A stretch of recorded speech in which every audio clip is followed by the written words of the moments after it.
Assalamualaikum semua. Korang tahu tak, sambutan Hari Raya Aidiladha di tanah Arab lebih meriah berbanding sambutan Hari Raya Aidilfitri.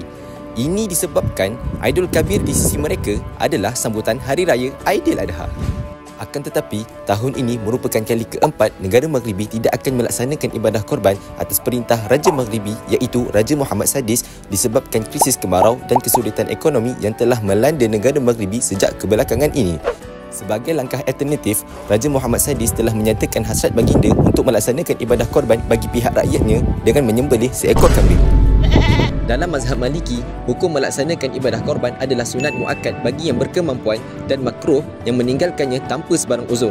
Namun, keadaan darurat atau kesulitan ekonomi seperti mana yang melanda negara Maghribi sekarang diperbolehkan untuk tidak melaksanakan ibadah korban ini kerana Allah Subhanahu wa taala berfirman di dalam surah Al-Hajj, A'udzu billahi minasyaitonir rajim, wa ma ja'ala 'alaikum fid din min haraj. Shadaqallahul azim. Yang bermaksud, dan dia tidak menjadikan kesukaran untukmu dalam agama. Terdapat juga satu kaedah fiqh yang menyebutkan al-masyaqqatu tajlibut taysir.